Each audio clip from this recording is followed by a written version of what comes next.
নমস্কার, সুজাতা রন্ধনশালায় আপনাদের অনেক অনেক স্বাগত জানিয়ে একটি নতুন রেসিপি শুরু করছি। আজকের আমি বানাবো চিংড়ি মাছের মালাইকারি, সবার প্রিয়।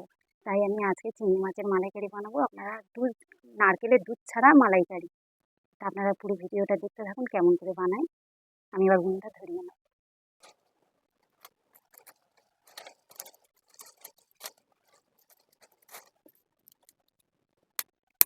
চিংড়ি মাছগুলো এবার লবণ হলুদ মাখিয়ে নেব। লবণ, কাশ্মীরি লঙ্কা গুঁড়ো অল্প একটু, ভালো করে চিংড়ি মাছগুলো মাখিয়ে নেব। আমি চিংড়ি মাছগুলো ভালো করে নোংরা, মাথার নোংরা, পিঠের নোংরা টেস্টে ভালো করে পরিষ্কার করে ফেলে দিয়েছি। শ্যাঁদলা সেগুলো আমি ভালো করে ব্রাশ দিয়ে ওগুলো পরিষ্কার করে নিয়েছি। ভাজার জন্য রেডি করছি। ঠিক আছে, দিয়ে দেবো তেল। চিংড়িগুলো আমি হালকা করে ভেজে নেব। দাঁড়াগুলো আমি একটু ছোটো, এত বড় দাঁড়া, তাই এত বড় দিলে ধরবে না, একটুখানি ভেঙে দেবো। এবার ভেজে নেব হালকা করে, এপিটুপিট একটু হালকা করে ভেজে নেব। তুলবো চিংড়ি মাছগুলো আমি এপিটুপিট হালকা করে ভেজে নিয়েছি। এবার আমি তুলে নেব। চিংড়ি মাছ বেশি ভাজতে লাগে না, ভাজলে চামড়ি হয়ে যাবে, সেটা ভালো লাগবে না।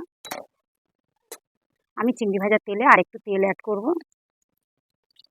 দিয়ে দেবো একটা শুকনো লঙ্কা, একটা তেজপাতা, গোটা গরম মশলা ফোড়ন।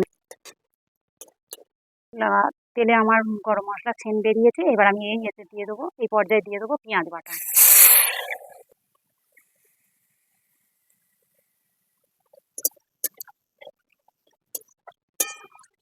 পেঁয়াজ না হওয়া পর্যন্ত আমার ততক্ষণ আমার পেঁয়াজটা ভাজতে হবে।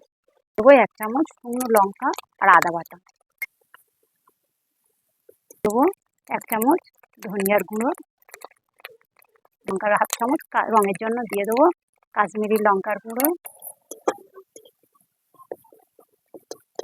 টক দই দিয়ে দেবো, একটু ফেটিয়ে নেবো ভালো করে।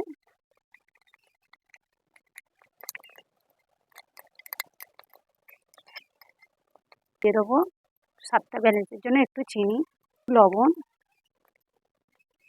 দিয়ে দেবো, একটু হলুদ গুঁড়ো, একটু মশলার বাটি ধোয়া, একটু টক দইয়ের বাটি ধোয়া দিয়ে দেবো, একটু জল।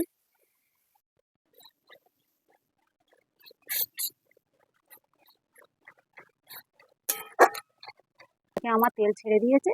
আমি সব শেষে দিয়ে দেবো একটু গুঁড়ো দুধ। আমি এখানে গুলে নিয়েছি। আপনারা যে কোনো দুধ দিতে পারেন, গরুর দুধ। নারকেল দুধ না থাকলে কি আর হবে না? তবে একদিন বাড়িতে বানিয়ে খাবেন। আমার ফুটে উঠেছে। আমি এবার দিয়ে দেবো ভেজে রাখা চিংড়িগুলো।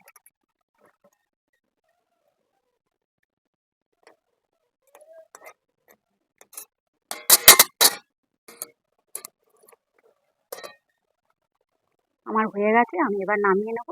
আমি একটু গ্রেভিটা একটু পাতলা রেখেছি, আপনারা চাইলে শুকনো করবেন।